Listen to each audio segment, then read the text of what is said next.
Hello guys, and welcome back to the Doc Mac Car channel, and today we're back with my BMW 330i E90. Now this has been an absolute gem of a vehicle. Now I am going to talk to you about the good, the bad and the ugly of the N52 engine. Now the N52 engine is not only applicable to the E90, it's also applicable to the E87 and the E90 and the E60 as well, and other 1 Series and also the X5.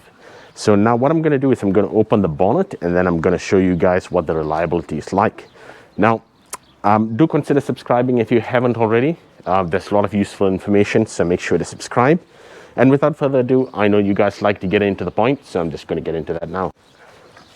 Alright guys, so I'm going to open the bonnet, and under the bonnet over here, we have our N52B30 engine. Now the N52 comes in a 2.5 liter, which is the N52B25 engine as well. Now this is the B30, so this is the good one, 190 kilowatts. This is the first generation of the N52 engine. How you can tell, it's got a silver color valve cover, engine cover, so that's how you can tell. So now I'm going to get into from the right of the engine to the left of the engine as I'm looking at the car. So the common issues are your power steering fluid. This is a hydraulic power steering fluid, so it is prone to leak. And now they do sell kits that you can actually buy online and then replace it. It's fairly easy to replace. It's just 2 bolts, a pipe, and you just need to replace this whole thing. It comes in a kit. This is not a major issue that you got to deal with very fast, because it only kind of sweats on here. And if it goes too low, then you may lose your hydraulic power steering and it may feel like it without power steering.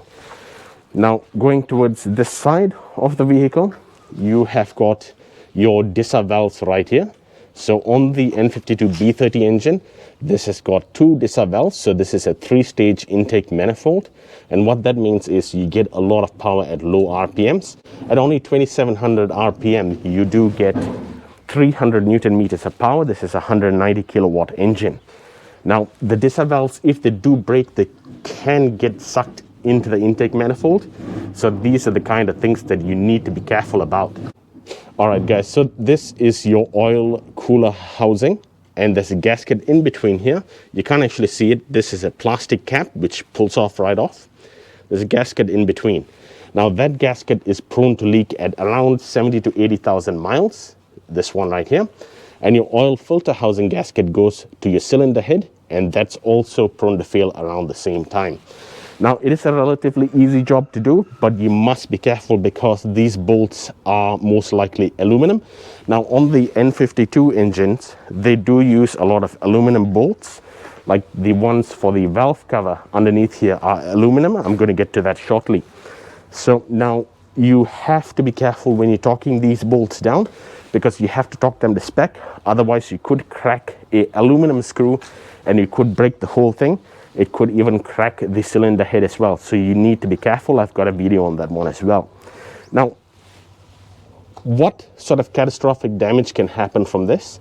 The serpentine belt is right below here.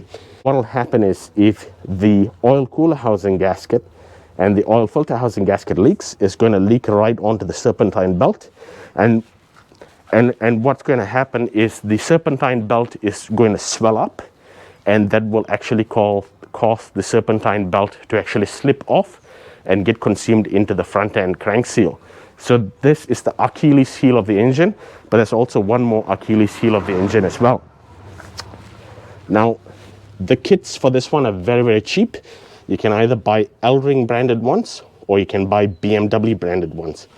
The one thing I do want to say is don't buy these cheap ones where it's 2 for $5, or you will end up paying the price in the wrong way. So now the next thing is the water pump. The water pump is located just below the AC compressor, and this water pump is not driven by the serpentine belt. It is an electronic water pump. Now these electronic water pumps will not just give warning and then fail. They'll just one day stop working. And how you can tell that the water pump has actually failed is your fan, your radiator fan right down here, will cut in, cut off, and it'll be really loud. So with the water pumps, they are very, very expensive to replace at BMW. but you do get the guarantee. So the water pump is located down here, and when you're replacing the water pump, I would recommend to also replace the thermostat at the same time. It is just like doing a timing belt. You do the timing belt, you do the timing belt kit. So when you do the water pump, do the thermostat as well. And I would also recommend flushing your coolant with genuine BMW coolant. All right, so the next thing right here is the valve cover gasket. Now, since this is the first generation of the N52 engine, the silver color valve cover, for those of you who don't know, it's not just a painted cover, but it does signify something. What it's trying to tell you is that it's actually a magnesium valve cover underneath, which means it's less prone to warping and more leakage. So when you're replacing this, it's got aluminum bolts around here, and you have to replace all of the aluminum bolts, or else you could snap the bolts when you tighten them back in. Now, I would recommend to go for a genuine BMW gasket or L-ring gasket.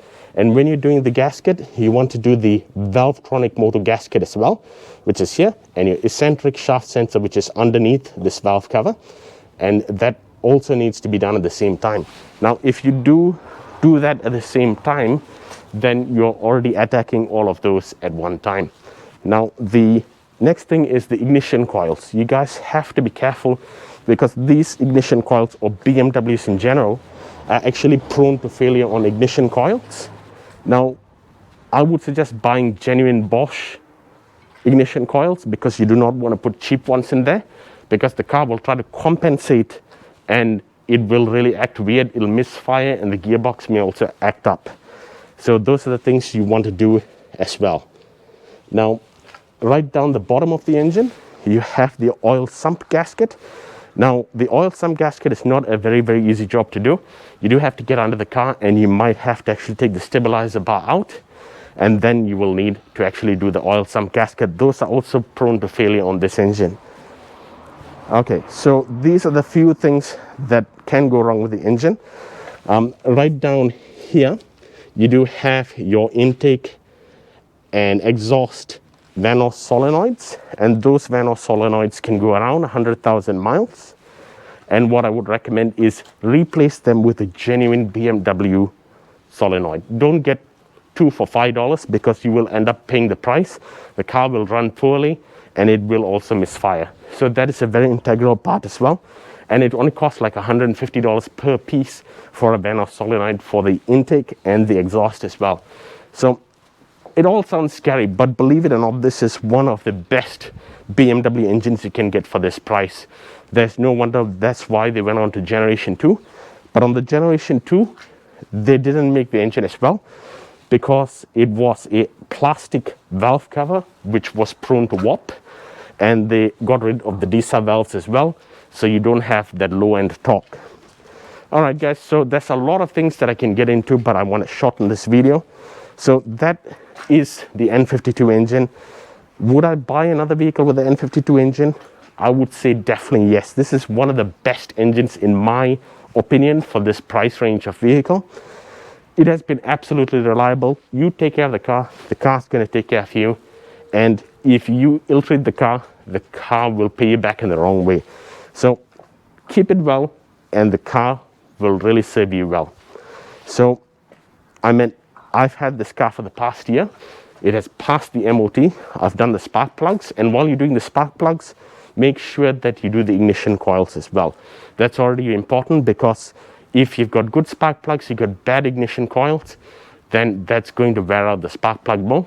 Or if you put crappy spark plugs inside and you have good ignition coils, that's going to make the ignition coil work even further, and that's going to wear out your ignition coil faster. All right, guys, so that is the engine part. I'm going to do a test drive of this vehicle soon, just to show you how it actually drives, for those of you who do not own the E90 yet, and also the E60 from 2005 through to 2007 used the first generation engine, and the E90 from 2005 all the way through to 2007 used the first generation engine, and the E87 as well. And that is why those cars are on the road and they're reliable.